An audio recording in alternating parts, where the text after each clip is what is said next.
My name is Cheyenne Gopher, and this is my video interview for my class for my Indigenous Social Work class 390, my communication skills. I will be interviewing Kendra, my friend, so we'll begin. Okay. So I'll be interviewing you today, and I'm just going to be asking you your name, how old you are, where you're from, and your hobbies. Okay. Well, my name is Kendra Kakakwe. I'm from Pheasant Rum. It's by White Bear, kind of just like towards Manitoba, just about an hour away from Manitoba. And it's by a town called Kisby. Mm-hmm. And I'm 28 years old. Most of my hobbies is just beading, and I like to design things, and I like to draw too. I've always been good at drawing and painting and stuff like that. I used to dance powwow, so I've been dancing powwow since I was like a little toddler. I used to dance jingle, and then until I was like 12, I started getting into fancy, and then I switched to traditional. I just kept going back and forth with all the dancing, and then I kind of stopped dancing when I was like around 18 because I ended up getting my regalia, my fancy regalia stolen, and I thought it was lost forever, and I had that regalia for probably like freaking 5 years, all collected, and I had feathers in there, and yeah, I ended up losing that, so I quit dancing after that, and I kind of broke my heart, so I just kind of gave up on dancing, and then until about probably 4 years ago, someone had found my outfit. So it was like 7 years after I lost it, and then they finally found me. I guess for years they're asking people, do you know this person? Do you know who has this outfit? And I guess one of my cousins recognized it, and then we finally got to meet them. Or they found me on Facebook, and then we ended up meeting somewhere, and she ended up getting my outfit. I literally cried so hard. I literally cried how much I was so thankful that they found me. I thought it was lost forever. I literally thought it was like in the trash. And some of those beadworks I've done, I made them when I was like 16, 15 years old, and I thought it was gone forever, and I thought I'd never see him again. And I was so thankful for it. And I cried so hard when they gave it to me, and I was really happy about it. And then, but everybody was like, you should go back into dancing. I was like, I'm so out of shape. So I'm like, no. I'm not that skinny anymore. I'm not as fast. Yeah. So get back out there. It's like, okay. And ever since then, I just been wanting to dance. Every year I'll be like, okay, I'll dance next year, and then next year. And then it's been freaking 4 years or 4 or 5 years since I said I'm going to dance. But slowly I want to go back into dancing, so that'll be good. So now that they found your outfit, do you plan on refurbishing it, to use it when you want to dance again, in your adulthood? Yeah, well, that's the thing. It's it's a fancy dance outfit, and I don't have the lungs for it anymore. So, so I don't know, but I do want to dance. I'm probably gonna get them cleaned up. I still have them. I cleaned up some of them, but and some of my beadwork is because where they had my outfits stored, they had it stored outside in their garage, so it got kind of moist, and some of it kind of got some mold on it. So I can't use that anymore. Some of them are good to use. I just need to send them to the dry cleaners, and I could probably use them. But no, I think I'm just gonna keep those. And I want to get back into jingle, so probably maybe old style jingle. Oh, old style will be good. What about contemporary? Contemporary, I do want to. I have, but I need feathers for it, and I don't really know much people. Well, I do know people who have feathers, but there's a certain way you have to try to get them. If there's a traditional way, and you can't just go up and ask someone hey, can I buy you those feathers? Can I buy your fan off you? No, I have no way of trying to get feathers for that. it's kind of hard for me, but that's okay. But like, you know, someday, like I do have some feathers. Like over the years I've been collecting like plumes. So I have like some side plumes that I have, but maybe, yeah, hopefully next year. I really want to try dance next year. I just have to collect more stuff, because like for like power regalia, it's just like it's so freaking expensive.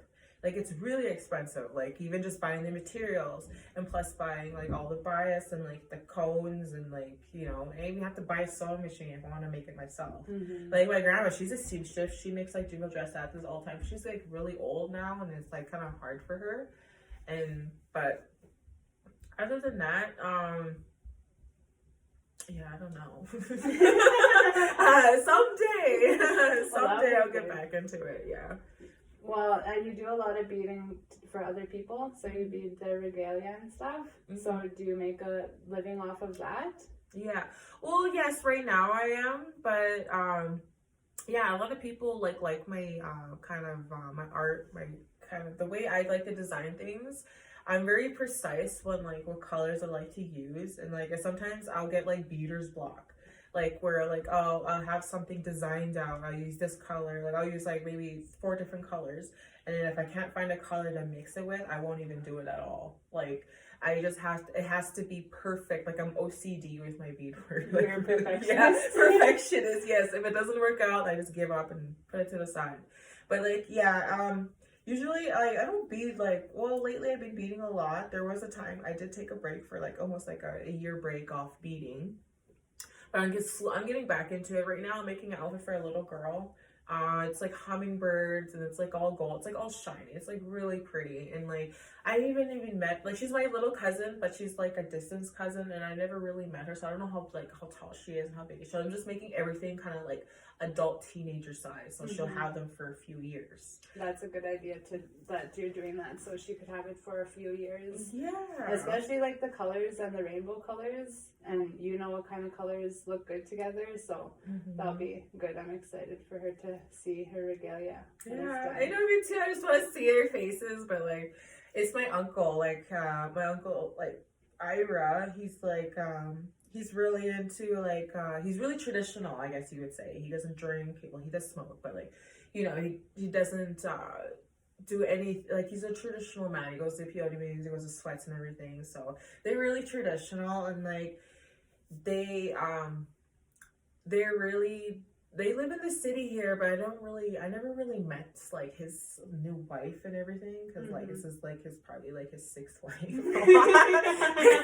He got around. No. But yeah, no, like he like the way he described like her humming, because like the peyote meetings, they're like really into like hummingbirds and stuff like that. So that's the kind of outfit I'm making for them. So hopefully they really like it. And I put a picture on Facebook, and he ended up showing his wife that way, and she really loved it. She thought it was like freaking amazing. I'm like, oh god, thank God, because I was scared. Every time I bead for somebody, I think it's pretty cool. I think it's fucking awesome, but I'm always scared someone like will just be like, I don't want that color, I don't want it this way, and like, because some people are really freaking picky, and it's like, you know, you try to make it as perfect as possible, but like she ended up loving it. Everybody ended up loving it. I'm like, oh my god, it's such a relief for me. Like I was so relieved, but like glad. A lot of people like it. Even people were asking me after I posted it, like, oh, is that for sale? I was like, oh, how much do you sell beadwork? And like, beadwork is pretty expensive. I'm like, my family, they all bead, and they're really pricey, like really pricey. Like just for accessory set, they'll sell it for like freaking $1,200, and sometimes I go $750 to $850. But right now I'm kind of like not cheaping myself out. Like I'm trying to like go like maybe like $900 for a accessory set, because you put a lot of time into that. Like, you know, if it was a real job and you pay yourself $10 an hour, I should have been getting, like, for that outfit I'm making right now, I should have been getting like probably like $1,500. Like how much time I put into it, especially designing it like for your family member too. And you know, they're into peyote and using the hummingbird, like, you know, that's designed especially for her, and all the time and effort that you put into it. Yeah. But at least you gave her a family deal. Yeah. Right? Like family discount. Yeah. But like still, like I have to make. She's gonna dance jingle. I think old school jingle too. So she's like, yeah, I think she's like 8 years old. I think 7 or 8. Yeah, maybe 8 years old. Anyways, but I have to make a cape. And it's gonna, I don't know how big she's gonna be. I don't know how big to make it. I don't want to make it too small. Like, oh, it's too small. And it's gonna be hard, but like, I think I could do it. They're gonna, well, like, I asked for not quite a bit of money. If, like, they asked one of my aunties who are, like, they do this for a living, they probably would have been paying, like, $3,000. But, like, I'm just asking, like, for, like, maybe less than 2,000 at least. That's a good deal that you gave him. Yeah. Because they probably would have been paying $3,500 for their outfits. Yeah, I know. That's why they asked me. Well, plus, like, I'm very precise, like, with, like, the designs and everything. Like, everything's different. I try to make, like, most of our style, like, my family's style is kind of the same, but they're all different. Like, we all use colors, all the colors, all shiny, all, like, really pretty flowers and everything, but, like, but I'm, like, really different. I'm, like, more detailed, I would say. More detailed. Like, I use, like, just, like, probably just for one flower, I probably use like freaking like 8 different colors. Yeah, and they just use like 3 or 4 different colors, and I use like so much. I'm really detailed with my work. OCD. Yeah, and it has to be perfect. Like if it doesn't work, if it doesn't look nice, I just like if it doesn't work out. Like say like I'm making a flower and like the colors are not matching, or like you know it's not even as the same other petal on the other side. Like I'll just literally put it to the side and start over. Like that's how much of a perfectionist I am. I just want it to be perfect. Because like plus other people are gonna see my work. They're like, oh, who did your beadwork? You want like oh like Kendra Kakako did my beadwork, and they'll try like ask me to do stuff for them, and that's how you make business. It's like it's like getting your name out there. Yeah, exactly. Oh, like good. I made like a lot of freaking jewelry, like accessories. I made it for a lot of people. And like some people, like I still have like the freaking same 5 freaking customers from I had from like 10 years ago, and they're still asking me to do stuff for them. So I'm like, okay, I got some loyal customers. What's good? And when people are asking me too to buy them, or to make me let me make stuff for them, and sometimes I can't keep up, and then some people like they always say like, oh, I want you to make me something, and I'm like, okay, and I most people are not serious at all.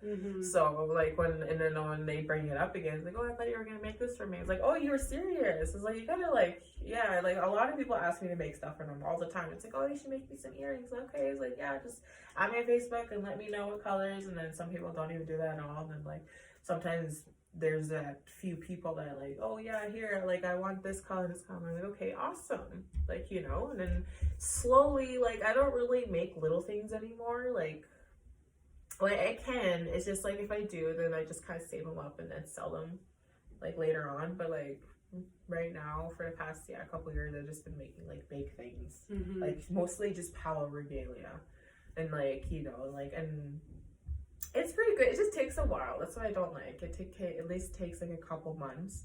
But if I work on it every day, but sometimes sitting down for so long, like literally my back hurts, my butt hurts, and like everything just gets all, it's hard to sit down all the time.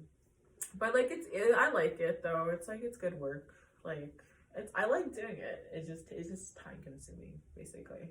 Well, thank you. We're coming to an interview, but thank you for introducing yourself and telling us your hobbies, what you enjoy doing, and your beading and wanting to get back into dancing. Yeah, thank you.